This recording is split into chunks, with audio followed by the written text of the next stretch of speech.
Aku duduk diam di teras belakang rumah. Lampu taman redup dan udara malam terasa dingin di kulit. Tiba-tiba dia datang dan duduk di sampingku tanpa banyak bicara. Kami hanya terdiam beberapa saat, menatap halaman yang gelap. Tanganku yang dingin tiba-tiba disentuh olehnya. Awalnya aku ingin menarik tangan itu, tapi entah kenapa aku malah membiarkannya. Pegangannya hangat, tenang, tidak berlebihan. "Capek ya?" katanya pelan. Aku mengangguk. "Lumayan." Dia menatapku sebentar, lalu menepuk punggung tanganku dengan lembut. "Kadang kamu gak perlu kuat terus, Susi. Sesekali istirahat juga boleh." Aku tersenyum tipis, menatap tangannya yang masih memegang tanganku. Ada perasaan aneh, bukan cinta yang heboh, tapi semacam ketenangan yang lama sekali tidak aku rasakan. Kami tidak bicara lagi, hanya duduk bersebelahan, tangan masih saling menggenggam, ditemani udara malam yang dingin dan suara daun bergesek di pohon jati. Dan di situ, untuk pertama kalinya, aku merasa sedikit lega. Lanjutkan mendengarkan ceritaku ini hanya di kanal Drama Kemalin Sore. Namaku Susi Anggraini, usia 40 tahun. Tapi banyak orang bilang aku tampak 10 tahun lebih muda. Mungkin karena aku terbiasa menatap hidup dengan kepala tegak. Sekeras batu, sekuat baja. Aku adalah CEO perusahaan mebel terbesar di Jawa Timur, Anggraini Furniture Group.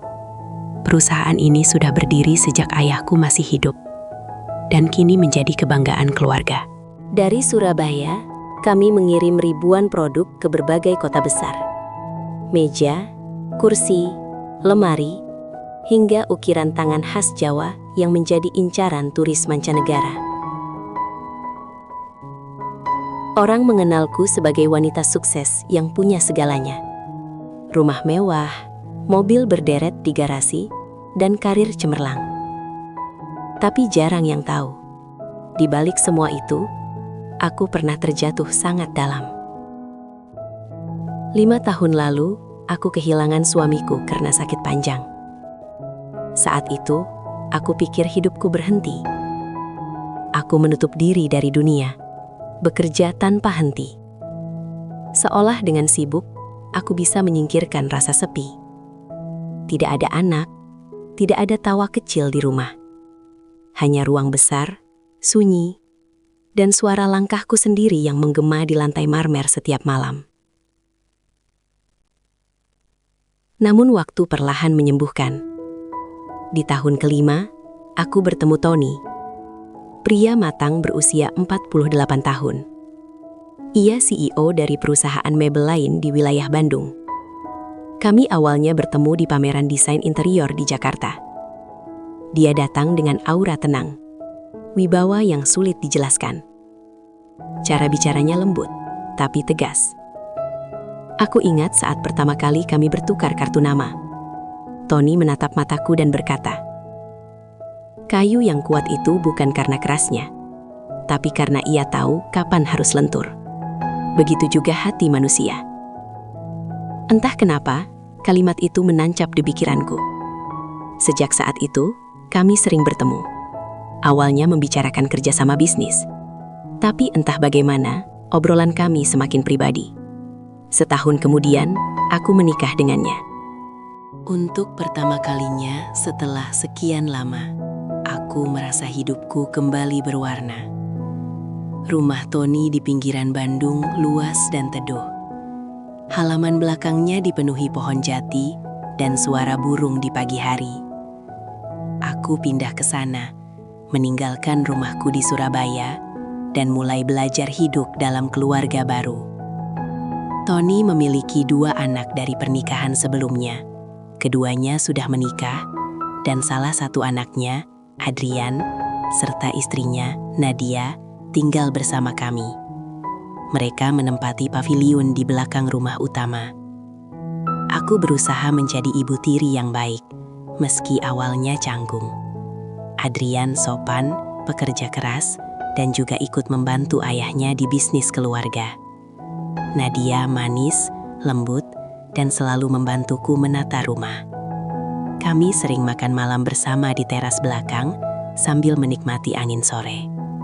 Semua terasa hangat, damai, seperti keluarga utuh yang selama ini hanya bisa aku bayangkan.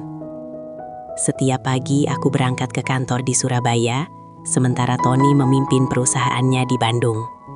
Kami saling mendukung, bahkan sering berbagi ide untuk desain mebel baru. Hubungan kami bukan hanya suami istri, tapi juga rekan kerja yang saling menghormati. Hidupku tampak sempurna. Setiap kali menghadiri acara bisnis, orang-orang memujiku. Bu Susi inspiratif sekali, perempuan kuat yang tak kenal menyerah. Begitu kata mereka. Aku hanya tersenyum. Mereka tak tahu, di balik senyum itu, aku masih sering terbangun tengah malam, memandangi langit-langit kamar sambil bertanya dalam hati, benarkah aku sudah benar-benar bahagia? Entah kenapa, ada bagian dalam diriku yang masih kosong. Bukan karena aku tak mencintai Tony, tapi karena aku merasa kehilangan arah.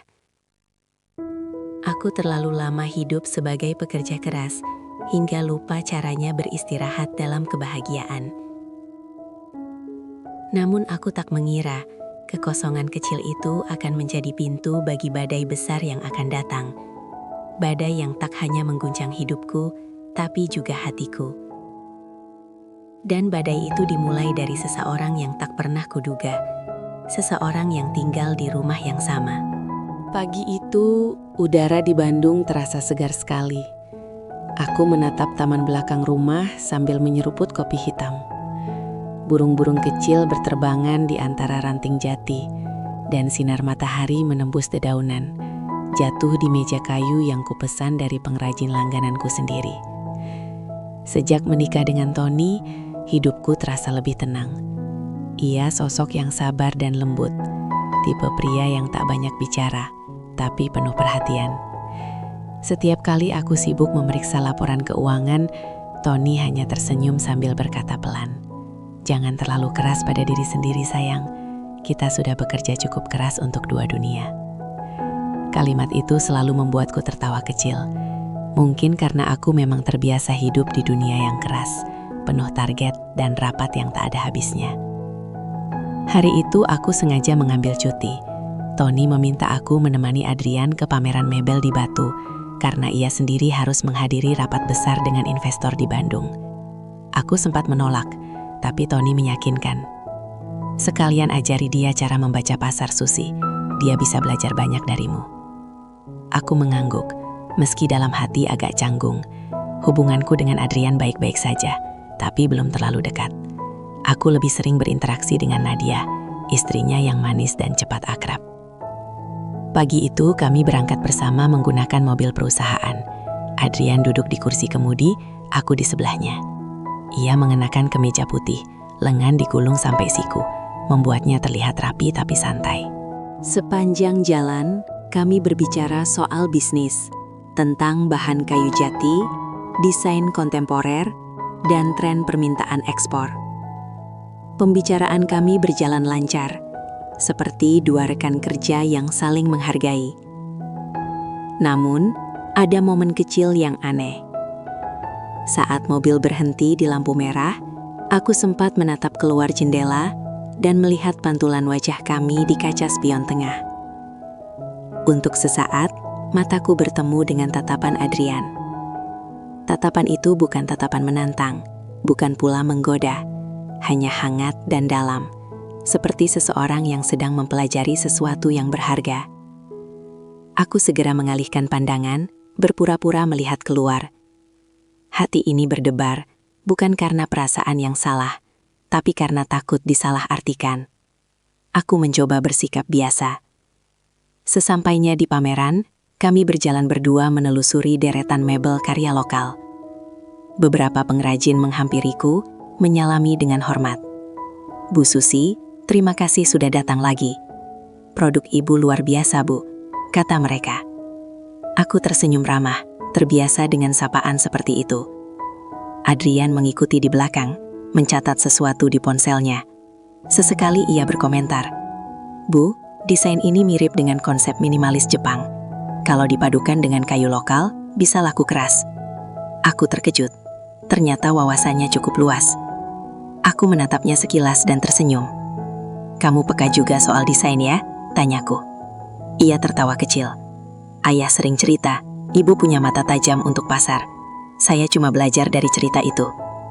Ada jeda sejenak yang membuat suasana hening. Aku menatap meja kayu di depan kami, tapi pikiranku entah melayang kemana. Untuk pertama kalinya, aku menyadari bahwa Adrian punya pesona yang tak mudah diabaikan. Ia bukan hanya anak muda yang sopan, tapi juga cerdas dan penuh semangat. Namun sebelum pikiranku melangkah terlalu jauh, Nadia menelepon, menanyakan jam pulang kami.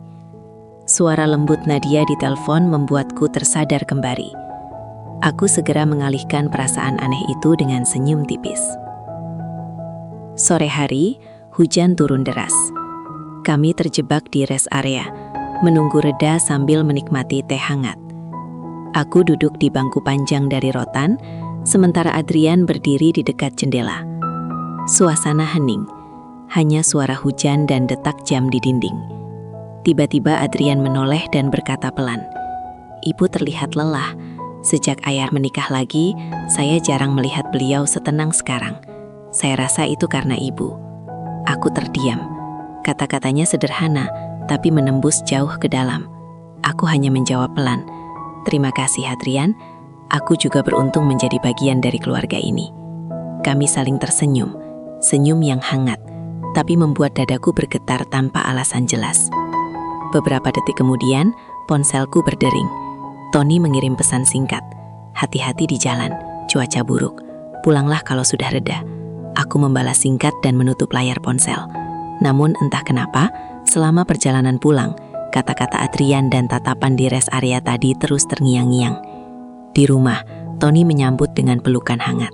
Aku berusaha menenangkan hati, tersenyum seolah semuanya baik-baik saja. Tapi malam itu, saat aku berbaring di tempat tidur, aku menyadari sesuatu yang membuatku gelisah.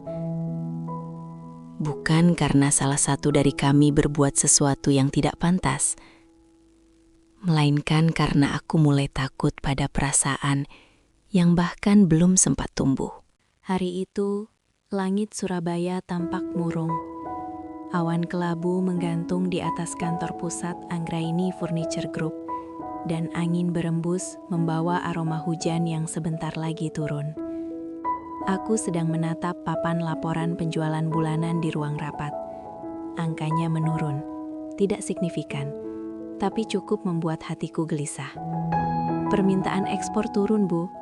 Banyak klien menahan order," ujar sekretarisku, Lani, dengan nada hati-hati. Aku menghela napas panjang. "Baik, kumpulkan semua kepala divisi. Besok kita bahas strategi baru." Biasanya aku tenang menghadapi situasi seperti ini, tapi entah kenapa hari itu pikiranku tidak fokus. Setiap kali melihat hujan di luar jendela, bayangan tatapan Adrian di rest area tempo hari kembali muncul. Tatapan hangat yang seharusnya tak perlu kuingat. Aku mencoba menepis perasaan itu dengan bekerja lebih keras. Saat sore tiba, telepon dari Tony datang. "Sayang, bisa tolong lihat Adrian. Dia sakit, demam sejak pagi. Aku masih di luar kota." Aku spontan menjawab, "Baik, aku ke sana sekarang." Sore itu aku memutuskan langsung pulang ke Bandung. Hujan turun semakin deras, jalanan licin, tapi aku tetap memacu mobil pelan-pelan. Sesampainya di rumah, suasana terasa sepi. Hanya terdengar suara hujan menetes di atap dan aroma jahe rebus dari dapur. Nadia sedang di luar kota, menjenguk orang tuanya. Di ruang tengah, Adrian terbaring di sofa, wajahnya pucat. Aku mendekat pelan. "Kamu sudah minum obat?" tanyaku lembut. Adrian membuka mata perlahan. "Belum, Bu." "Saya kira nanti saja." Aku menatapnya dengan rasa khawatir. "Jangan menunda, badanmu panas sekali." Tanpa banyak bicara, aku menyiapkan air hangat dan mengambil obat dari laci. Ia duduk perlahan, dan aku menyodorkan segelas air. Tangan kami sempat bersentuhan sebentar. Hanya sebentar, tapi cukup membuat jantungku berdetak cepat tanpa alasan. Aku berusaha tetap tenang. Minum. Setelah itu istirahat ya. Adrian menatapku, tersenyum tipis. Terima kasih Ibu Susi. Ibu seperti ibu saya sendiri. Aku membalas senyum itu. Tapi dalam hati terasa sesak. Bukan karena ucapannya salah. Justru karena kalimat itu seolah mengingatkanku pada batas yang tak boleh kulewati. Malam makin larut. Aku menyiapkan bubur di dapur. Tapi tanganku sempat gemetar saat menuangkannya ke mangkuk. Aku sadar. Perasaan yang berusaha ku tolak kini mulai tumbuh tanpa izin. Saat ku bawa bubur itu ke ruang tengah, Adrian sudah tertidur. Aku menatapnya sejenak. Wajah muda yang polos, teduh tanpa beban. Lalu aku segera membalikkan badan dan menutup pintu perlahan. Keesokan harinya, badai pertama datang. Pagi-pagi, telepon dari kantor membuatku terkejut. Seorang klien besar dari Jepang membatalkan kontrak tanpa pemberitahuan. Nilainya mencapai miliaran rupiah. Aku terdiam. Tanganku dingin. Dalam dunia bisnis, hal seperti ini bisa berarti kehancuran besar. Sepanjang hari aku bolak-balik antara Bandung dan Surabaya, mengatur tim dan menenangkan investor. Tony mencoba membantu lewat telepon, tapi aku tahu dia sibuk dengan perusahaannya sendiri. Aku lelah. Begitu malam tiba, aku duduk di ruang tamu rumah kami, menatap hujan yang belum juga reda. Pikiran tentang kontrak yang gagal, laporan rugi, dan masa depan perusahaan menyesakkan dada. Lalu tiba-tiba suara langkah mendekat. Adrian muncul dari arah tangga, mengenakan sweater abu-abu. "Ibu, belum tidur?" tanyanya. Aku menggeleng. Tidak bisa tidur, terlalu banyak yang kupikirkan. Ia duduk di kursi seberangku. Tentang bisnis, aku mengangguk. Iya, sepertinya semua kerja kerasku mulai goyah. Adrian menatapku penuh empati. "Ibu kuat. Ayah sering bilang kalau ibu jatuh, dunia ikut gemetar." Aku tertawa pelan. "Ayahmu berlebihan." "Tapi saya percaya," jawabnya mantap. Ada jeda hening. Hujan di luar terdengar seperti musik yang menyentuh perasaan. Untuk sesaat aku merasa tenang, padahal seharusnya tidak. Aku berdiri dan berkata pelan, "Kau istirahatlah Adrian, aku juga mau tidur." Sebelum pergi, ia sempat menepuk bahuku dengan lembut. "Semuanya akan baik-baik saja, Bu. Saya yakin itu." Sentuhan kecil itu sederhana, tapi bagiku terasa begitu dalam. Dan sejak malam itu, aku tahu hatiku mulai kehilangan kendali. Beberapa hari setelah hujan panjang itu, hidupku berubah menjadi rentetan rapat, laporan, dan panggilan telepon yang tak ada habisnya. Perusahaanku sedang goyah, kontrak besar dari Jepang batal, dan beberapa mitra lokal mulai menunda pembayaran. Sebagai CEO, aku tak punya pilihan selain berdiri paling depan menghadapi badai itu. Tapi di balik layar aku merasa rapuh. Aku terlalu lelah untuk berpura-pura kuat. Terlalu sibuk untuk sekadar menenangkan diri. Pagi itu, aku duduk di ruang rapat menatap papan presentasi. Lani, sekretarisku, menjelaskan rencana restrukturisasi proyek. Aku mengangguk pelan, meski pikiranku tak sepenuhnya di situ. Yang terus terlintas di kepala justru wajah Adrian malam itu, saat ia menepuk bahuku dan berkata bahwa semuanya akan baik-baik saja. Sebuah kalimat sederhana yang anehnya memberi kekuatan. Aku menggeleng pelan, menegur diriku sendiri. "Susi, fokus. Kamu ini pemimpin. Jangan biarkan hal pribadi mengganggu pekerjaan." Batinku tegas. Namun seberapa keras aku mencoba, bayangan itu tetap muncul. Senyum itu, tatapan itu, suara lembut itu, seolah hidup di sudut pikiranku yang paling dalam. Sore hari setelah rapat terakhir selesai, aku duduk sendirian di kantor. Hujan kembali turun membasahi jendela kaca besar di depanku. Aku menatap butir air yang mengalir di sana, merasa seperti melihat refleksi hatiku sendiri. Tenang di luar, tapi kacau di dalam. Tiba-tiba ponselku berdering. Nama di layar membuatku terdiam sesaat. Adrian. Aku mengangkatnya pelan. Ibu, maaf mengganggu. Ayah menelepon, katanya ibu belum makan. Saya boleh antar makanan? Aku sempat ragu. Tapi akhirnya menjawab. Baiklah kalau kamu tidak sibuk. Tak lama kemudian, ia datang ke kantor dengan membawa kotak makan berisi sup hangat.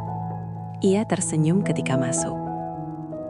Ayah bilang ibu sering lupa makan kalau sedang stres.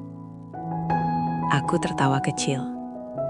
Ayahmu terlalu khawatir. Kami makan di ruang kerjaku. Suasana hening. Hanya suara hujan dan sendok yang sesekali beradu dengan mangkuk. Ada sesuatu yang menenangkan dalam kehadirannya. Seolah dunia yang semrawut di luar kantor bisa berhenti sejenak. Setelah selesai, aku berkata pelan. Terima kasih, Adrian. Aku benar-benar menghargainya. Ia menatapku serius. Ibu tidak perlu berterima kasih. Saya tahu ibu lelah. Tapi jangan menyerah. Perusahaan ini berdiri karena tangan ibu. Banyak orang bergantung pada keputusan ibu. Kata-katanya menembus hatiku lebih dalam dari yang seharusnya. Aku tersenyum dan menatapnya lama. Tapi kemudian buru-buru menunduk. Ada sesuatu yang aneh, antara kagum, terharu, dan takut. Takut karena aku mulai membutuhkan kehadirannya. Beberapa hari kemudian, aku mengambil keputusan besar. Membangun ulang pasar ekspor dari nol. Aku tahu itu beresiko. Tapi aku tak ingin perusahaanku tenggelam hanya karena satu kontrak gagal. Aku menyiapkan tim baru, menghubungi mitra dari Singapura dan Malaysia, bahkan menyiapkan presentasi besar untuk calon investor baru. Namun semua itu membuatku makin kelelahan. Beberapa malam aku tidur di kantor, menatap layar laptop sampai fajar menyingsing. Di tengah tekanan itu, Adrian sering datang membawakan makanan, kopi, atau sekadar menemani dengan cerita ringan. Kadang kami duduk di balkon kantor, menatap lampu-lampu kota sambil membicarakan hal-hal kecil tentang desain, musik, atau bahkan masa lalu. Suatu malam saat hujan turun lagi, aku bertanya padanya, "Kamu tidak bosan menemani orang sepertiku?" Ia tersenyum, menatap ke arah lampu jalan yang temaram. Bagaimana mungkin bosan? Ibu seperti kayu jati madit, makin lama makin kuat, tapi tetap punya serat yang lembut. Aku terdiam. Kata-kata itu membuat dadaku hangat sekaligus gelisah. Aku segera berdiri, berpura-pura mengambil dokumen, menahan gemetar yang tiba-tiba muncul di tangan. "Sudah malam, pulanglah," kataku pelan. "Baik, Bu," jawabnya. Tapi sebelum pergi, ia menatapku sekali lagi. Tatapan yang terlalu lama, terlalu dalam. Begitu ia keluar, aku menutup mata dan menarik napas panjang. Aku tahu ini salah. Aku tahu aku harus menjaga jarak. Namun di sisi lain, di tengah badai bisnis dan tekanan hidup, kehadiran Adrian terasa seperti tempat berteduh. Dan aku mulai takut kehilangan tempat itu. Malam itu aku menulis di buku catatan pribadiku. Aku kuat, tapi mengapa hati ini mulai goyah? Aku ingin selamatkan perusahaanku, tapi apa aku bisa menyelamatkan diriku sendiri? Sudah hampir sebulan sejak aku mulai membangun ulang pasar ekspor. Hari-hariku kembali dipenuhi rapat, telepon, dan perjalanan keluar kota. Namun, di tengah semua kesibukan itu, ada satu hal yang diam-diam selalu kucari. Bukan angka di laporan penjualan, melainkan kehadiran Adrian. Ia selalu muncul di saat-saat tak terduga. Kadang di kantor membawa minuman hangat ketika aku lupa makan, kadang di rumah membantu Nadia menyiapkan makan malam, sambil sesekali menanyakan kabar pekerjaanku. Aku tahu seharusnya aku menjaga jarak, tapi semakin aku berusaha menjauh, semakin sering takdir mempertemukan kami dalam situasi yang tak direncanakan. Suatu sore, Tony mengajakku menghadiri acara keluarga di Surabaya. Namun, pagi itu ia mendadak mendapat panggilan bisnis penting di Jakarta. Ia menatapku sambil menggenggam tanganku lembut. "Sayang, aku tak bisa menemanimu ke acara itu. Tapi Adrian dan Nadia bisa menggantikan ya?" Aku mengangguk tanpa berpikir panjang. Tentu, aku tak apa-apa. Sore itu aku berangkat ke Surabaya bersama Adrian dan Nadia. Kami duduk bertiga di mobil, membicarakan hal-hal ringan sepanjang jalan. Tapi sejak awal perjalanan, aku bisa merasakan sesuatu yang berbeda dari cara Nadia menatap kami. Tatapan datar, diam, tapi penuh makna. Setelah acara usai, hujan turun deras. Kami memutuskan mampir ke kafe dekat hotel untuk menunggu reda. Kafe itu hangat dengan aroma kopi dan kayu manis yang memenuhi udara. Aku duduk di pojok, menatap hujan di luar jendela. Adrian duduk di sebelahku, sementara Nadia ke kasir memesan minuman. Entah kenapa suasana di antara kami terasa canggung, tak ada yang bicara. Hanya suara rintik hujan di luar yang mengisi keheningan. Kemudian, tanpa sadar, tanganku menyentuh gelas yang ternyata terlalu panas. Aduh, seruku pelan. Adrian refleks meraih tanganku, meniup jari-jariku pelan sambil berkata, "Hati-hati Bu, jangan terburu-buru." Gerakannya spontan, tulus, tapi cukup membuat waktu serasa berhenti. Kami berdua saling diam, sama-sama menyadari ada yang berlebihan dalam kedekatan itu. Dan di saat yang sama, aku melihat Nadia berdiri di dekat meja kasir. Ia memandangi kami dengan ekspresi yang sulit diterjemahkan, antara terkejut, bingung, dan tidak percaya. Aku langsung menarik tanganku perlahan. "Sudah cukup, Adrian, aku tidak apa-apa," kataku pelan, mencoba tersenyum. Nadia membawa 3 cangkir minuman tanpa bicara. Perjalanan pulang setelah itu terasa panjang dan sunyi. Tidak ada obrolan ringan, hanya suara mesin mobil dan hujan di luar. Beberapa hari kemudian, Tony pulang dari Jakarta. Aku menyambutnya seperti biasa, berusaha menutupi kegelisahan yang kupendam. Namun, malam itu saat makan malam, Nadia tiba-tiba berbicara dengan nada hati-hati. "Ayah, aku ingin bicara sesuatu. Mungkin sebaiknya nanti saja setelah makan." Nada suaranya membuatku menegakkan tubuh. Tony menatapnya heran. "Ada apa, Nak?" Nadia menatapku sekilas, lalu menunduk. Aku cuma merasa akhir ini hubungan antara ibu dan Adrian terlalu dekat. Orang rumah bahkan mulai membicarakan karena sering melihat mereka bersama di kantor maupun di rumah. Seketika, ruang makan menjadi hening. Sendok di tanganku berhenti di udara. Aku menatap Tony. Ia tampak terkejut, namun berusaha menenangkan situasi. "Nadia, ibu dan Adrian sering bekerja sama. Tidak ada yang aneh dari itu," ucapnya lembut. Namun, dari sorot matanya, aku tahu ia menyimpan tanda tanya. Dan di saat itu juga, rasa bersalah menelusup ke dalam hatiku. Setelah makan malam, aku mendekati Nadia di teras belakang. Aku mencoba menatapnya dengan tulus. "Nadia, aku tahu mungkin kau salah paham, tapi percayalah, aku tak bermaksud menimbulkan kesan buruk." Nadia tersenyum, tapi senyum itu kaku. "Aku percaya, Bu. Hanya saja, terkadang niat baik bisa disalahartikan oleh orang lain." Aku terdiam. Kata-kata itu terasa seperti peringatan halus. Dan malam itu, untuk pertama kalinya, aku benar-benar takut. Bukan karena Tony marah, tapi karena rahasia kecil di hatiku mulai terlihat oleh orang lain. Malam semakin larut. Aku berdiri di balkon, menatap lampu kota dari kejauhan.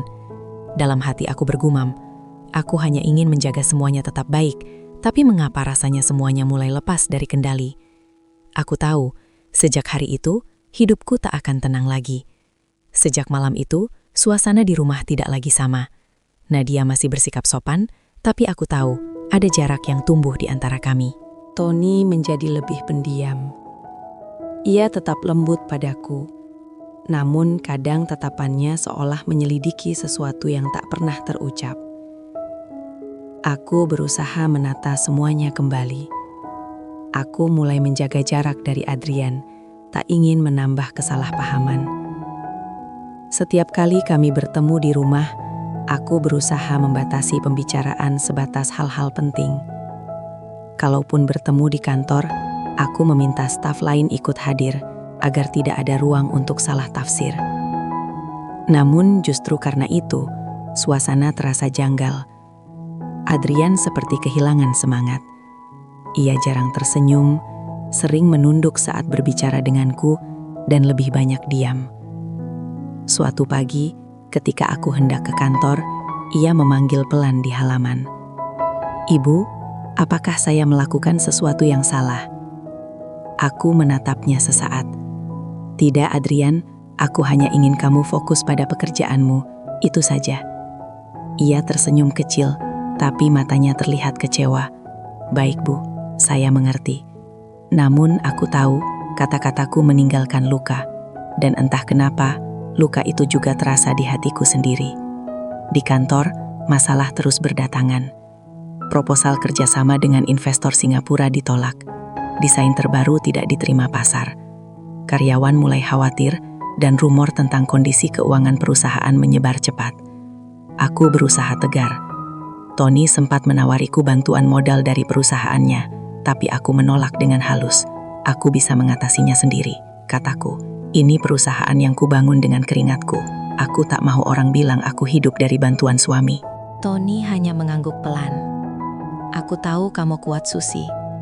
Tapi bahkan kayu terkuat pun bisa retak kalau terlalu lama menahan beban." Kata-katanya menancap di benakku sepanjang hari. Aku mulai bertanya pada diri sendiri, apa sebenarnya yang kucari dalam hidup ini? Apakah kejayaan perusahaan? Apakah kehormatan sebagai wanita sukses? Ataukah sesuatu yang lebih hangat yang kini justru membuatku kehilangan keseimbangan? Suatu sore, aku sedang menandatangani dokumen di ruang kerja. Hujan turun deras di luar jendela. Seperti biasa, aku mendemar ketukan pelan di pintu. Adrian berdiri di sana, basah kuyup karena baru pulang dari gudang produksi. "Ibu, saya ingin menyerahkan laporan stok bahan baku." Aku mengambil berkas itu lalu berkata singkat, "Terima kasih, kau bisa pulang. Nanti saja besok bahasannya." Namun, ia tidak langsung pergi. Ia berdiri diam beberapa detik lalu berkata pelan, "Saya tidak bermaksud menyinggung ibu waktu itu. Saya hanya ingin membantu. Saya tahu ibu sedang berjuang sendirian." Aku menatap wajahnya. Ada kejujuran yang menenangkan di sana, tapi sekaligus menakutkan. Aku menunduk, berusaha menahan emosi. "Aku tahu, Adrian, tapi sekarang bukan waktunya. Aku harus memperbaiki banyak hal untuk keluarga ini, untuk ayahmu." Ia mengangguk, menatapku dengan mata yang sendu. "Kalau begitu, biarkan saya tetap ada di sisi ibu sebagai orang yang siap membantu, bukan lebih dari itu." Kalimat itu sederhana, tapi membuatku ingin menangis. Bukan karena sedih, tapi karena aku tahu, semakin aku menjauh, semakin aku menyadari betapa besar perasaan yang harus kukubur. Beberapa minggu berlalu, perusahaanku perlahan mulai stabil kembali berkat kerja keras tim. Namun, di balik semua pencapaian itu, aku justru merasa kosong. Hubunganku dengan Tony mulai renggang. Kami jarang berbicara selain soal bisnis atau urusan rumah. Ia sering pulang larut, dan aku pun tenggelam dalam pekerjaan tanpa henti. Kadang aku menatap cermin kamar dan bertanya dalam hati, apakah ini harga dari kesetiaan? Menjalankan hidup dengan benar, tapi kehilangan bahagia.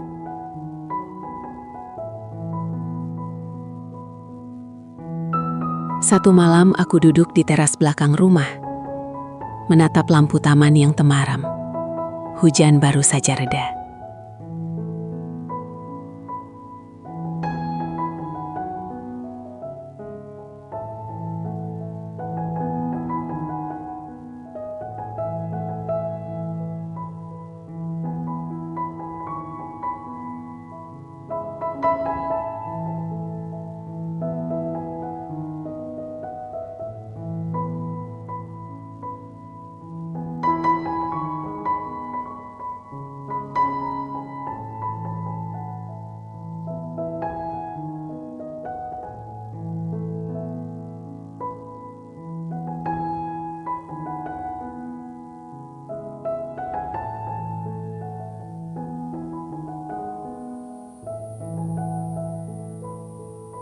Di kamar, Aku menulis di buku catatan kecilku lagi.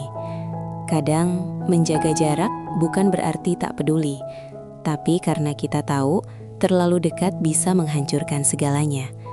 Aku menutup buku itu lalu memandangi jendela.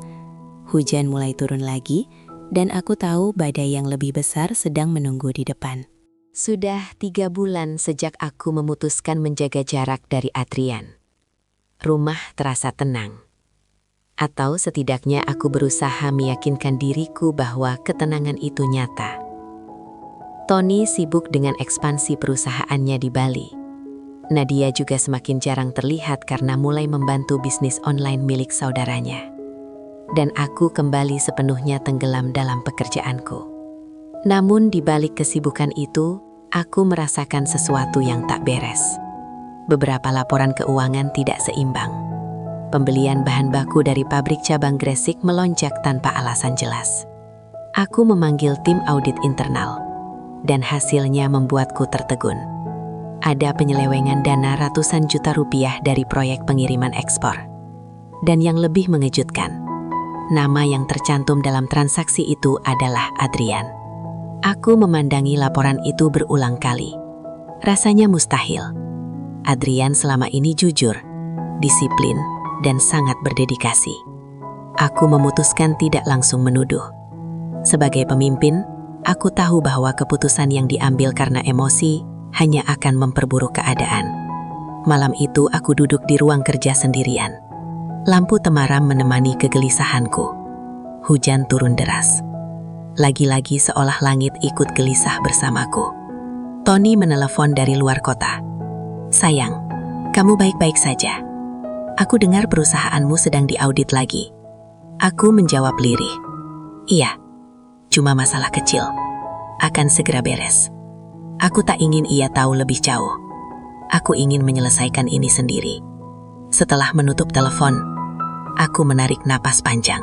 Aku harus memastikan semuanya sebelum menuduh siapapun, bisikku pada diri sendiri. Keesokan harinya, aku memanggil Adrian ke ruanganku. Ia datang dengan wajah tenang, membawa berkas laporan harian. Aku menatapnya dalam diam cukup lama, hingga ia tampak gelisah.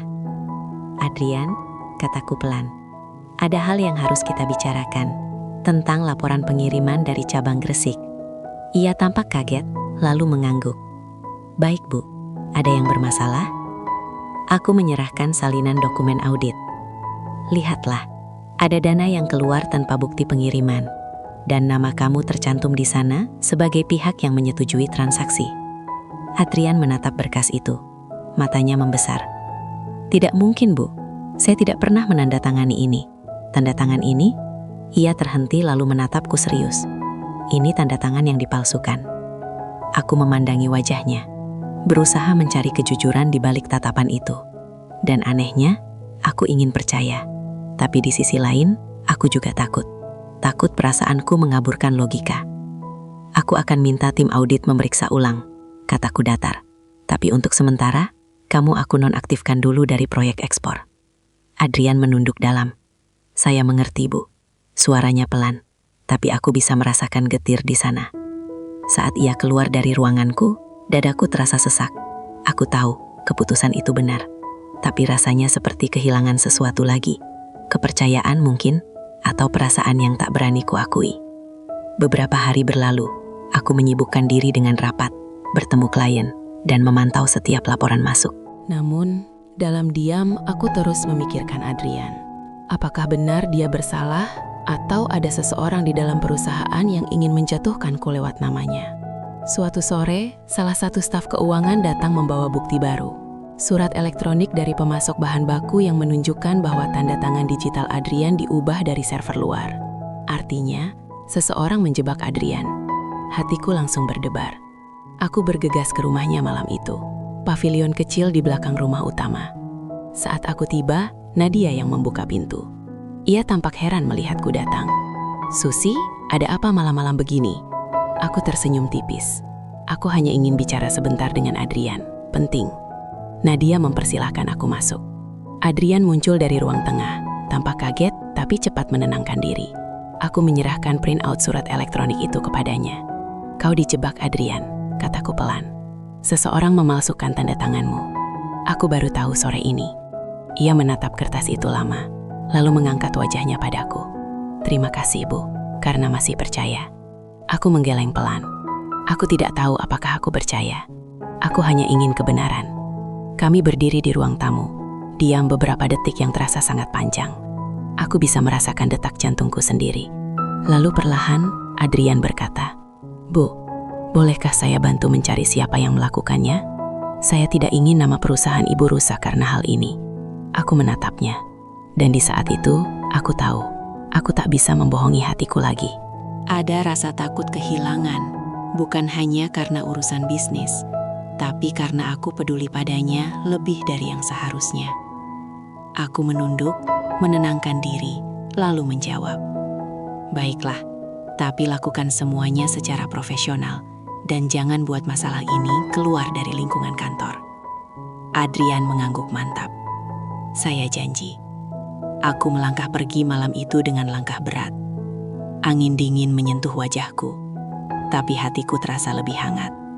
Bukan karena lega, tapi karena tahu badai ini belum selesai. Dan aku juga tahu, badai berikutnya akan datang dari arah yang sama sekali tak kuduga. Sudah 2 minggu sejak aku tahu Adrian dijebak. Sejak hari itu, aku dan dia jarang bicara. Aku tak ingin menimbulkan gosip baru di kantor, apalagi setelah rumor lama mulai mereda. Namun diam-diam aku tahu Adrian masih berusaha mencari tahu siapa pelakunya. Suatu sore, ia mengirim pesan singkat ke ponselku. "Bu, saya menemukan sesuatu, tapi sebaiknya Ibu lihat langsung." Hatiku berdebar. Aku menatap layar ponsel cukup lama sebelum akhirnya menjawab. "Baik, kita bicara di ruang rapat lama jam 8 malam. Jangan ada yang tahu." Langit sore di Surabaya tampak kelabu. Hujan turun pelan-pelan menetes di kaca jendela kantor yang sepi. Hanya suara jam dinding dan langkahku yang terdengar. Ruang rapat lama di lantai 2 sudah jarang dipakai. Aku membuka pintu perlahan dan menemukan Adrian sudah di sana, membawa beberapa map tebal dan laptop. Ia menatapku dengan ekspresi serius. "Saya menemukan alur transfer yang tidak wajar, Bu. Dana dari proyek Gresik ternyata masuk ke rekening perusahaan pihak ketiga atas nama seseorang yang sangat dekat dengan keluarga." Aku menelan ludah. "Siapa?" Adrian memutar layar laptop ke arahku. Dan di sana aku membaca nama yang membuat jantungku berhenti berdetak sesaat. Nadia Rendra. Aku menatap layar itu lama, berharap mataku salah melihat. Tapi jelas tertulis. Tanda tangan digital, bukti transaksi, semuanya mengarah ke nama itu. Tapi kenapa? Suaraku nyaris bergetar. Untuk apa Nadia melakukan ini? Adrian menatapku dengan mata teduh, namun ada kesedihan di sana. "Saya belum tahu, Bu. Tapi satu hal pasti, dia bekerja sama dengan seseorang dari dalam perusahaan. Kemungkinan besar untuk menjatuhkan Ibu." Aku memejamkan mata. Dunia rasanya berputar. Selama ini aku mengira Nadia hanya salah paham karena kecemburuan kecil. Ternyata mungkin ada sesuatu yang lebih dalam dari itu. Malam itu aku pulang dalam diam. Rumah besar itu terasa sunyi dan dingin. Tony belum pulang dari luar kota, dan Nadia duduk di ruang tamu, sibuk dengan ponselnya. Aku menatapnya dari kejauhan. Ia tampak begitu tenang, seolah tak ada yang terjadi. Tapi kini, setiap senyumnya terasa berbeda. Ada sesuatu yang bersembunyi di baliknya. Aku melangkah pelan, menatapnya sambil berkata lembut, "Nadia, boleh Ibu bicara sebentar?" Ia menatapku, tersenyum kecil. "Tentu, Bu. Ada apa?" Aku duduk di depannya. Akhir-akhir ini, aku mendengar banyak hal tentang proyek Gresik. Aku tahu kamu mungkin tak terlibat langsung, tapi apakah ada sesuatu yang perlu Ibu ketahui? Ia menatapku lama. Senyum di wajahnya perlahan memudar. "Bu Susi," katanya pelan. Kadang manusia melakukan sesuatu bukan karena ingin jahat, tapi karena ingin bertahan. Aku mengernyit. Maksudmu? Ia berdiri perlahan, lalu berkata dengan suara yang sangat tenang. Terlalu tenang. Saya hanya ingin hidup saya dan suami saya lebih baik. Tapi sepertinya semua yang baik selalu berpihak pada ibu. Aku tertegun. Ada luka dalam nada suaranya, tapi juga rasa iri yang tajam. Kau iri padaku? Tanyaku perlahan. Ia tersenyum getir. Siapa yang tidak, Bu? Ibu CEO, kaya raya, sementara saya hanya menantu yang dianggap numpang hidup. Aku menatapnya dengan mata berkaca. Aku tak pernah menganggapmu begitu, Nadia. Tapi Adrian selalu membicarakan ibu, potongnya cepat. Setiap kali pulang dari kantor, ia selalu menyebut nama ibu, tentang kerja keras ibu, tentang cara ibu memimpin. Lama-lama saya sadar, dia mengagumi ibu, bahkan mungkin lebih dari sekedar rasa hormat. Dunia seolah berhenti berputar. Aku tak mampu berkata-kata. Nadia menatapku dalam, dengan air mata yang mulai menetes. Saya tidak tahan lagi, Bu. Saya ingin pergi dari rumah ini. Saya buntu. Saya hanya mengambil apa yang saya pikir menjadi hak saya. Saya hanya ingin hidup mandiri, tidak bergantung pada siapapun. Ia berjalan melewatinya aku, tanpa menoleh lagi. Langkahnya perlahan menghilang ke arah kamarnya. Aku duduk terpaku. Kata-kata itu menancap di dadaku seperti belati tumpul. Aku tak tahu harus marah atau iba.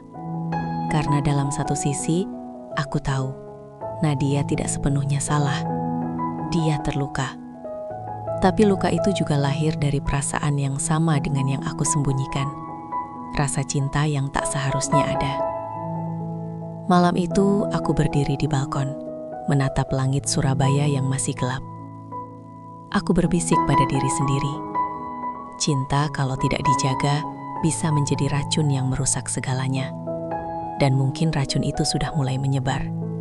Aku tahu, setelah malam ini tak akan ada lagi kedamaian. Kebenaran baru saja terbuka, dan itu hanya awal dari badai yang lebih besar.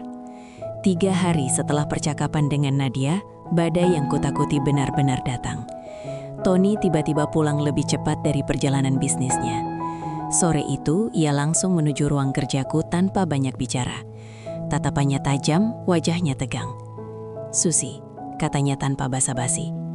"Aku baru menerima laporan keuangan gabungan dari auditor eksternal. Ada penyimpangan besar di perusahaanmu. Dan anehnya, beberapa dana juga bersinggungan dengan rekening perusahaan kita di Bandung." Aku menatapnya dengan kaget. "Tony, aku bisa jelaskan." "Tidak.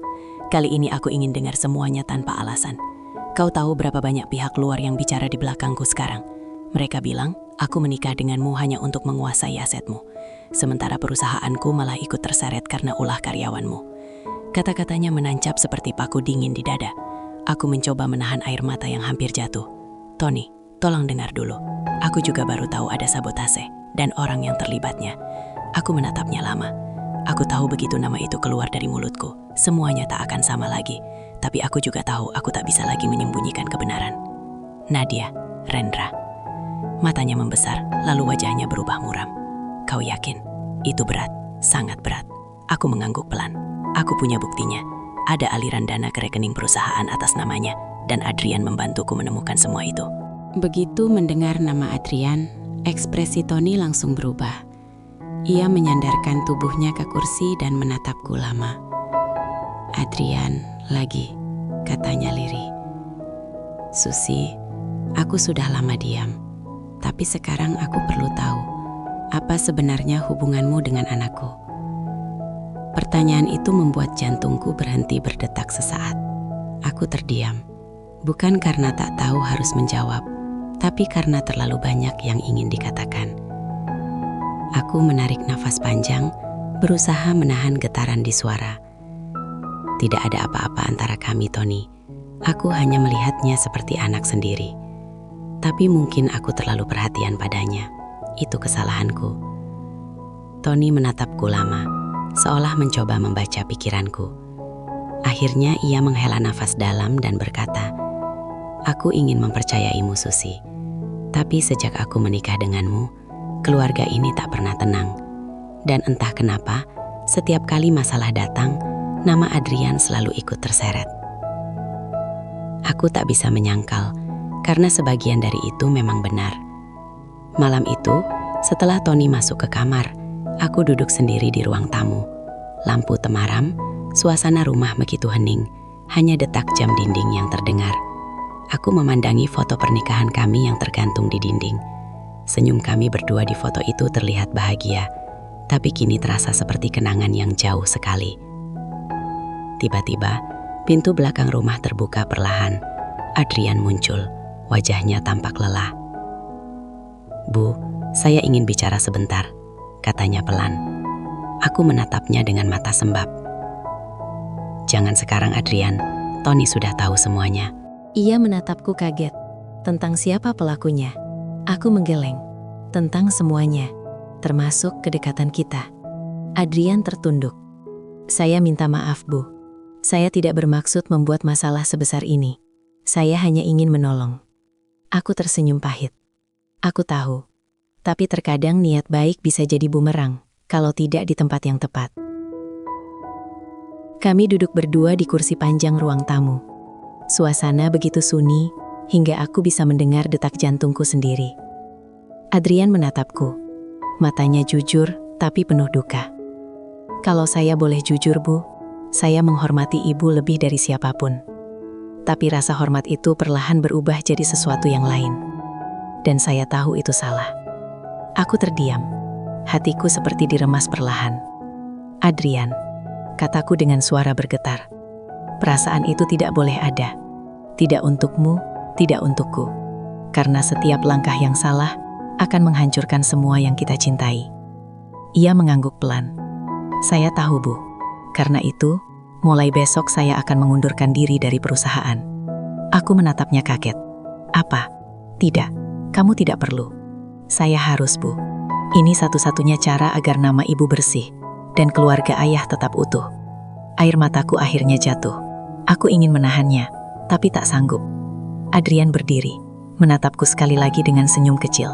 Senyum yang menyakitkan, karena terasa seperti perpisahan. "Terima kasih sudah mempercayai saya, meski hanya sebentar." Ia melangkah pergi tanpa menoleh. Dan aku tahu, langkah itu bukan hanya meninggalkan rumah ini, tapi juga sebagian hatiku. Malam terasa panjang sekali. Aku duduk di teras, memandangi hujan yang turun perlahan. Aku berbisik pada diriku sendiri. Aku hanya ingin melakukan yang benar.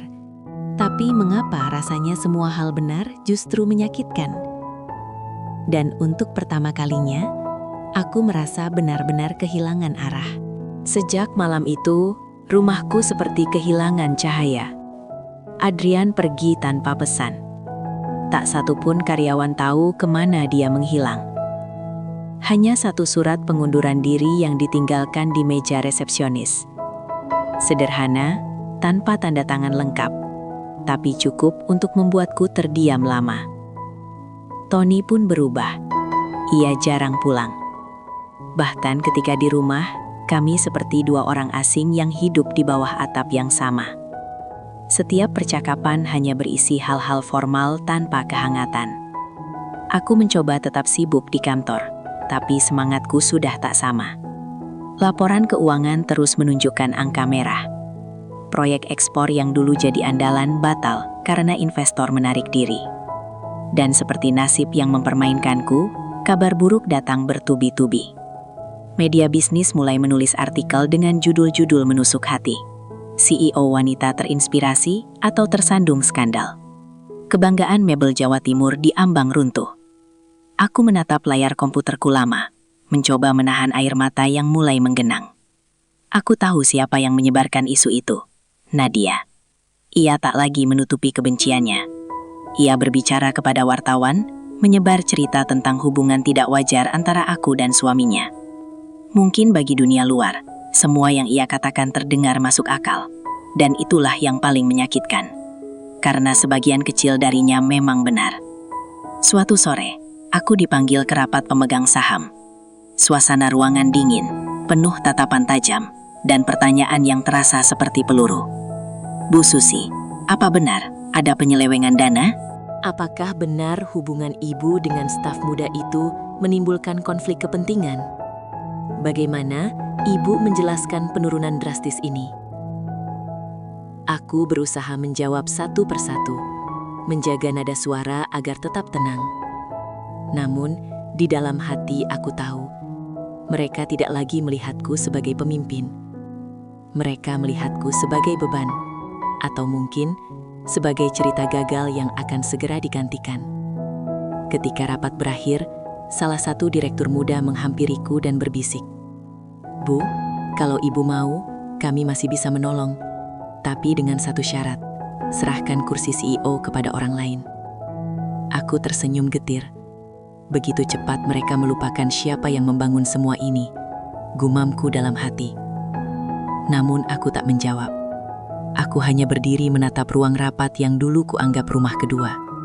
Kini ruangan itu terasa asing, dingin, kaku, dan penuh bayangan pengkhianatan. Malam itu aku pulang sendirian. Hujan turun deras. Suara petir menyambar jauh di langit. Aku memarkir mobil di halaman dan berjalan pelan menuju teras. Lampu rumah padam sebagian. Dari jendela, aku melihat Tony duduk di ruang tamu, menatap kosong ke arah televisi yang tak menyala. Aku tahu ia sudah membaca berita hari ini. Aku berdiri di depan pintu, menatapnya dalam diam. "Tony," panggilku pelan. Ia menoleh perlahan. Ekspresinya lelah. Aku tidak tahu harus berkata apa lagi, Susi. Semua ini terlalu berat. Aku duduk di hadapannya. Aku tahu aku membuatmu kecewa. Tapi percayalah, aku tidak bersalah dalam hal penyelewengan dana itu. Aku hanya terlalu lemah untuk mencegah semuanya sejak awal. Tony menunduk lalu berkata pelan, "Baik, tak cukup, Susi. Kadang yang kita pikir cinta, justru yang paling menghancurkan kita." Kata-katanya menamparku, tapi aku tidak marah. Aku hanya menatapnya dengan mata basah. "Apakah kamu masih mencintaiku, Ton?"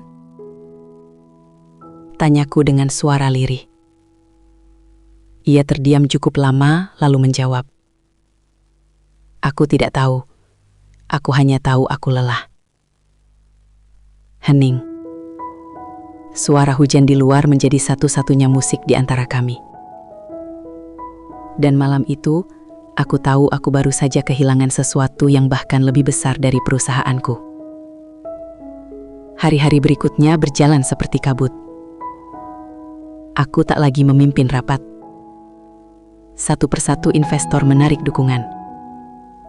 Saham perusahaan turun tajam.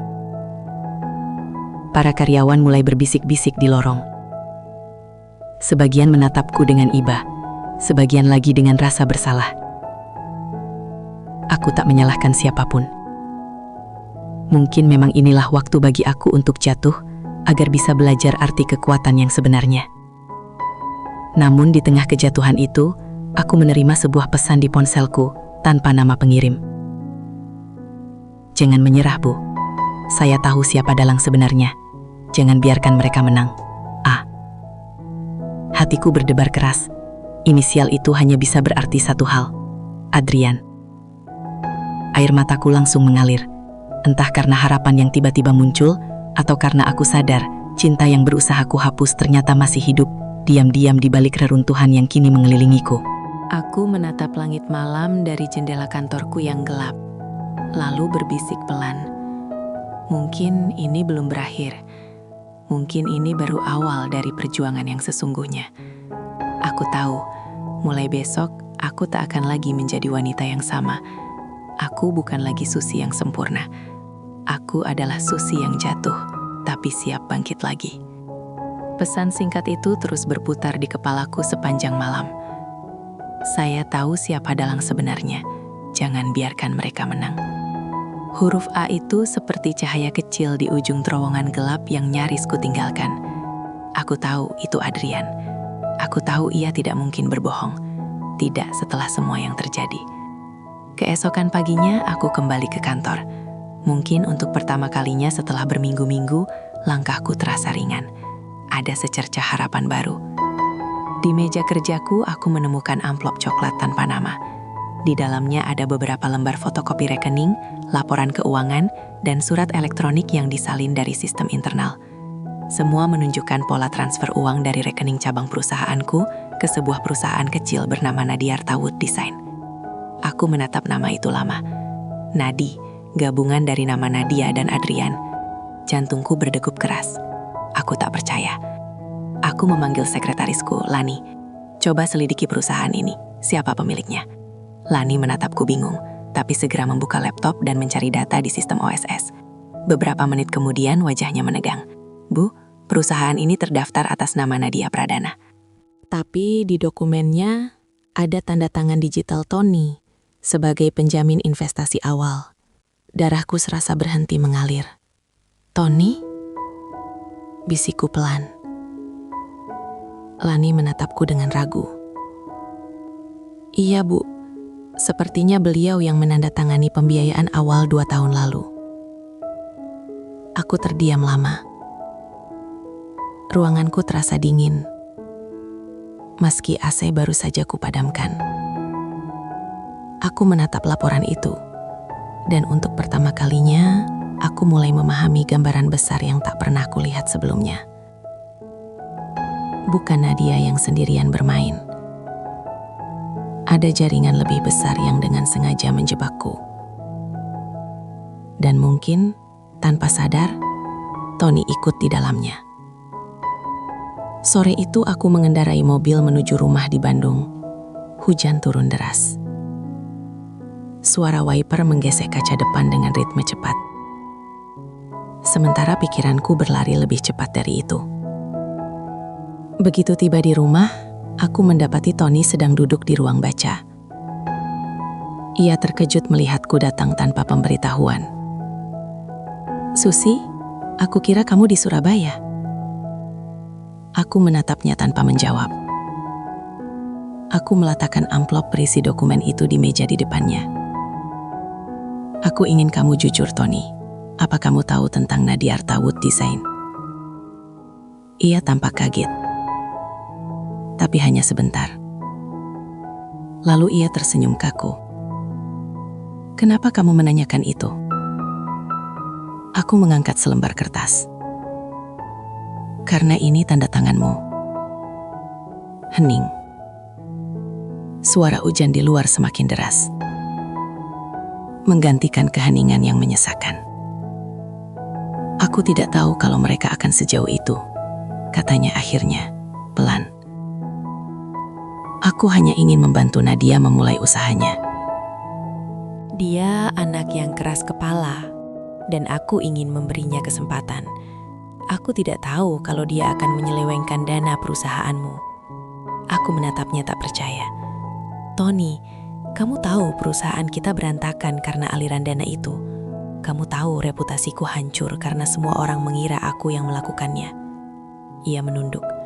Aku tahu, tapi aku pikir kamu cukup kuat untuk menanganinya. Aku menarik napas panjang, mencoba menahan amarah dan kecewa yang menyesak dada. Jadi selama ini, semua ini hanya tentang siapa yang paling kuat, tentang siapa yang bisa bertahan di antara kita. Tony tidak menjawab. Ia hanya menatapku lama lalu berkata pelan, aku tidak pernah bermaksud menjatuhkanmu, Susi, tapi mungkin aku terlalu takut kehilangan kendali. Aku menatapnya, dan untuk pertama kalinya aku melihat pria yang dulu kucintai, bukan sebagai suamiku, tapi sebagai pesaing bisnis yang menyamarkan ambisinya di balik kata cinta. Malam itu aku duduk di kamar sendirian. Pesan dari Adrian kembali muncul di ponselku. Saya punya data lengkapnya, Bu, termasuk rekening rahasia atas nama Nadia dan ayah saya. Kalau Ibu siap, saya akan bantu bersaksi. Tanganku gemetar membaca kalimat itu. Aku tahu apa artinya. Adrian siap melawan ayahnya sendiri demi menegakkan kebenaran. Aku menatap layar ponsel lama sebelum akhirnya membalas. Adrian, jangan lakukan apapun dulu. Biarkan aku yang hadapi mereka. Aku ingin menyelesaikan ini dengan caraku. Keesokan paginya, aku datang ke rapat luar biasa Dewan Direksi. Di sana sudah duduk para pemegang saham utama, termasuk perwakilan hukum perusahaan Tony. Semua menatapku seolah menunggu pengakuan terakhir. Aku berdiri tegak, menatap satu persatu wajah yang pernah percaya padaku. Saya Susi Anggraini, bertanggung jawab atas kekacauan yang terjadi di perusahaan ini. Tapi saya juga ingin kalian tahu bahwa saya bukan penjahat dalam cerita ini. Aku meletakkan dokumen di meja. Inilah bukti transfer dana fiktif yang dilakukan oleh perusahaan cabang atas arahan pihak luar. Pihak itu adalah Nadiarta Wood Design, milik Nadia Pradana, dengan jaminan awal dari Tony Satya. Ruangan mendadak riuh. Beberapa orang berdiri, sebagian lain menatapku dengan tatapan tak percaya. Aku menatap mereka dengan mata basah, namun tenang. Selama ini aku berusaha mempertahankan cinta dan nama baik sekaligus. Tapi hari ini aku belajar, cinta tanpa kejujuran hanyalah beban. Aku menutup berkas di hadapan mereka dan berkata dengan suara mantap, aku tidak akan mundur. Aku akan membersihkan nama itu sendiri, dengan atau tanpa dukungan siapapun. Dan untuk pertama kalinya dalam hidupku, aku merasa kuat. Bukan karena aku mencintai seseorang, tapi karena aku akhirnya mencintai diriku sendiri. Hari itu matahari terasa berbeda. Hangatnya menembus kaca jendela kantorku yang dulu suram. Mungkin karena untuk pertama kalinya dalam waktu yang lama, aku duduk di kursiku tanpa rasa takut. Rapat dewan kemarin membuat gempar banyak pihak. Sebagian tidak percaya, sebagian terkejut. Tapi satu hal pasti, aku tidak lagi diam. Aku berdiri untuk kebenaran dan dunia mulai memperhatikan. Pagi itu, Adrian datang menemuiku di Surabaya. Ia tampak lebih kurus, tapi sorot matanya tenang. Ketika ia masuk ke ruanganku, kami sama-sama terdiam sesaat, seperti dua orang yang menanggung beban masa lalu yang sama. Ibu kelihatan lebih kuat dari terakhir kali saya lihat, katanya, tersenyum kecil. Aku membalas dengan senyum samar. Kau yang membuatku sadar, Adrian, bahwa kejujuran lebih berharga dari semua yang pernah kita miliki. Ia menunduk lalu menyerahkan sebuah flash disk kecil. Ini, Bu. Semua data transaksi, percakapan, dan bukti peralihan saham yang digunakan Nadia untuk mengalihkan dana perusahaan Ibu, termasuk dokumen yang ditandatangani Ayah. Aku menggenggam flash disk itu erat-erat. Terima kasih, Adrian. Tapi kau sadar apa risikonya? Ini bisa membuat hubunganmu dengan ayahmu benar-benar berakhir.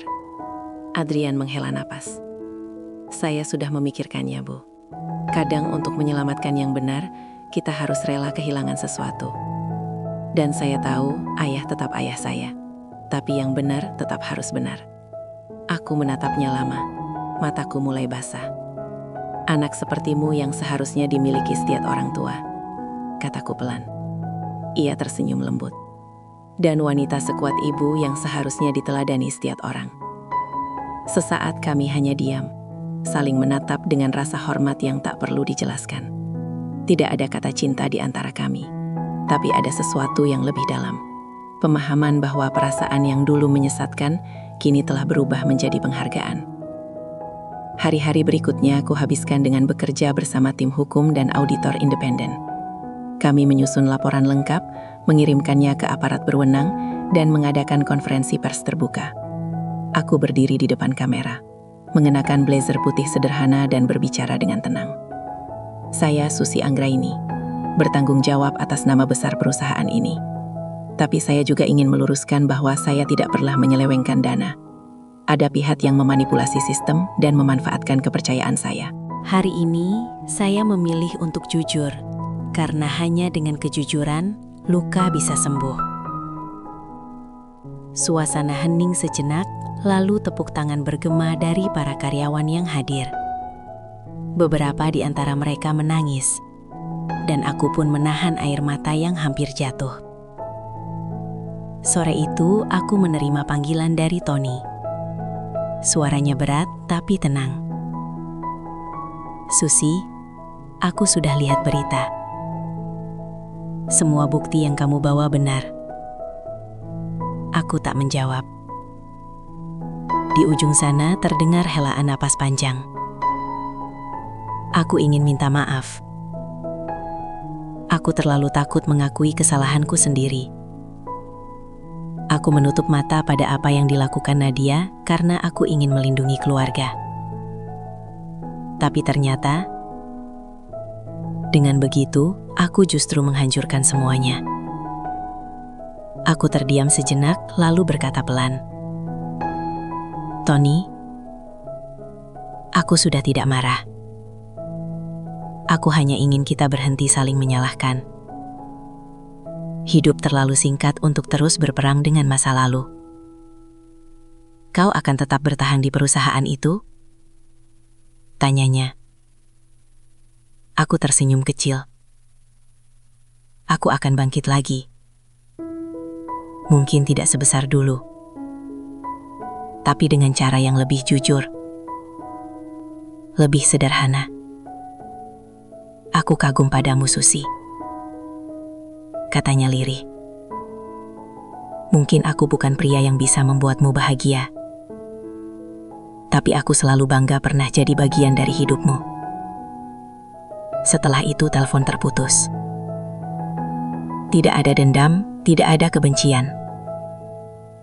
Hanya kelegaan yang menenangkan.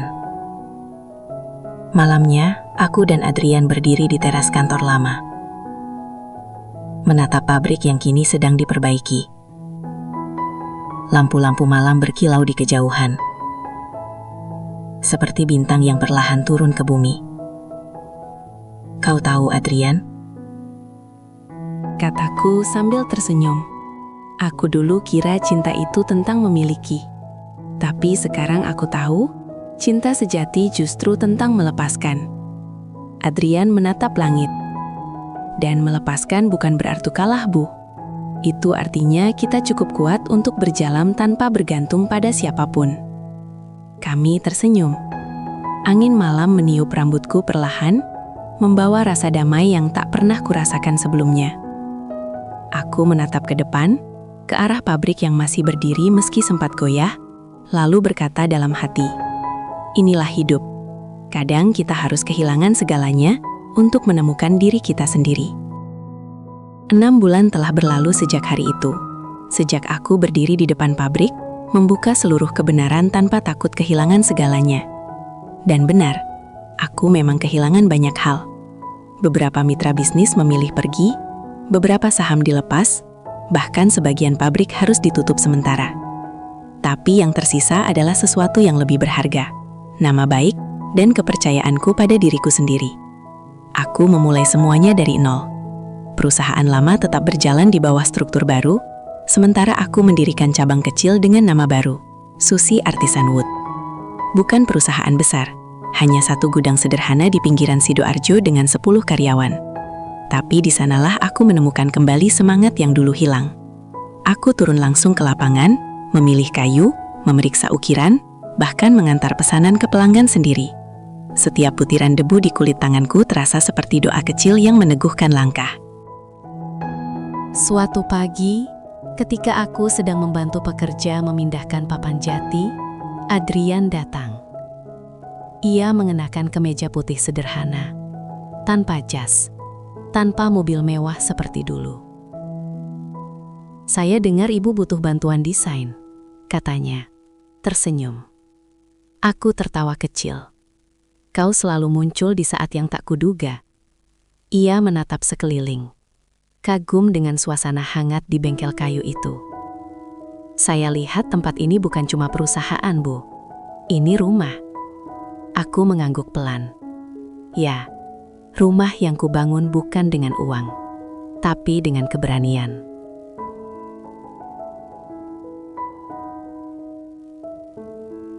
Hari demi hari berlalu.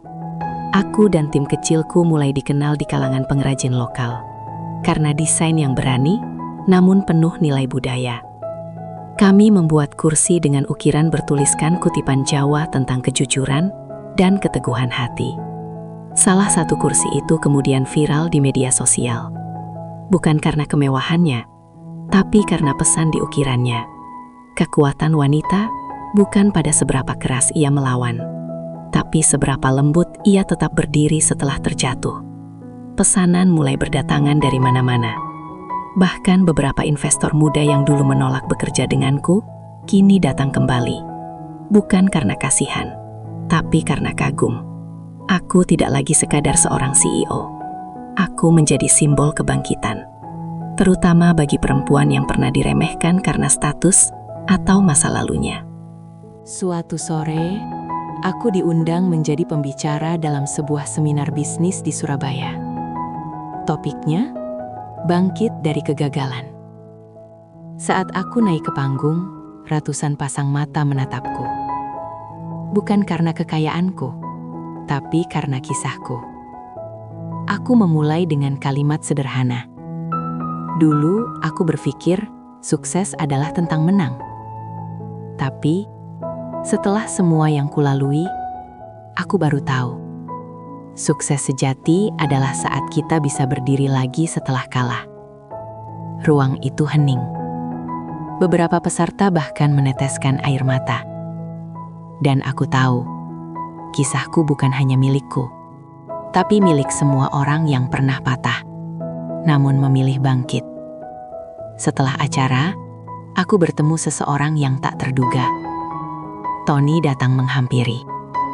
Tampak lebih tua, tapi lebih tenang. "Kau hebat, Susi," katanya sambil menjabat tanganku. "Aku melihatmu di panggung tadi. Dan untuk pertama kalinya aku benar-benar bangga padamu. Bukan sebagai istriku, tapi sebagai manusia yang luar biasa." Aku tersenyum lembut. "Terima kasih, Tony. Aku juga berterima kasih karena dulu kamu pernah menjadi bagian dari perjalananku. Tanpa masa lalu, aku mungkin tak akan jadi sekuat ini." Ia mengangguk lalu berjalan pergi dengan damai. Dan aku tahu, pertemuan itu adalah penutup yang tenang untuk kisah panjang kami berdua. Malamnya, aku kembali ke bengkel kayu. Para pekerja sudah pulang. Tinggal aku dan Adrian yang membereskan catatan produksi. Kami duduk di bangku kayu di bawah lampu kuning temaram. Udara malam hangat. Suara jangkrik terdengar dari kejauhan. "Bu," kata Adrian tiba-tiba. Terkadang saya masih merasa bersalah karena semua ini berawal dari kesalahan saya juga. Aku menatapnya lembut. "Tidak, Adrian. Semua yang terjadi bukan kesalahan siapa-siapa. Itu perjalanan. Dan perjalanan selalu punya alasan." Ia tersenyum. "Saya akan terus bekerja di sini, Bu. Tapi bukan untuk menebus masa lalu. Untuk belajar menjadi orang yang lebih baik." Aku mengangguk. "Itu keputusan terbaik yang pernah kau buat." Kami tidak bicara lagi setelah itu. Hanya duduk bersama dalam diam. Menikmati suara malam. Bukan sebagai dua hati yang saling mencari, tapi sebagai dua jiwa yang akhirnya berdamai. Pagi berikutnya, aku menatap bengkelku yang mulai ramai lagi. Suara palu, aroma kayu, tawa para pekerja. Semuanya seperti musik kehidupan yang baru. Aku tersenyum sambil berkata dalam hati, aku jatuh bukan untuk menyerah, tapi untuk belajar terbang dengan cara yang berbeda. Dan kali ini, aku tahu aku benar-benar bahagia. Pagi itu, langit Sidoarjo berwarna keemasan. Embun menempel di daun jati di halaman bengkelku yang kini semakin ramai. Anak-anak muda sibuk mengukir. Para ibu menyiapkan teh hangat untuk para pekerja. Dan suara tawa memenuhi udara. Aku berdiri di depan bengkel, memandangi tulisan di papan kayu di atas pintu. Susi Artisan Wood. Mebel dengan hati. Ada rasa hangat mengalir di dada. Dulu aku memimpin ratusan orang, menghadiri rapat di gedung tinggi, memakai jas mahal, dan mengendarai mobil mewah. Sekarang aku hanya berdiri di depan bengkel kecil dengan pakaian sederhana. Tapi entah mengapa, kali ini aku merasa jauh lebih kaya. Siang itu aku mendapat undangan dari universitas tempatku dulu kuliah. Mereka memintaku menjadi pembicara dalam acara kelulusan. Tema acara, kegagalan bukan akhir, Aku berdiri di atas panggung kecil dengan mikrofon di tangan. Para mahasiswa muda menatapku dengan penuh semangat. Dulu, kataku, aku pikir kekuatan seorang wanita diukur dari seberapa tinggi ia bisa berdiri di atas orang lain. Tapi kini aku tahu, kekuatan sejati adalah saat kita bisa tersenyum. Bahkan ketika dunia menertawakan kita, ruang itu hening. Aku melanjutkan dengan suara lembut, namun penuh keyakinan. Aku pernah jatuh. Pernah kehilangan cinta, harta, bahkan nama baik.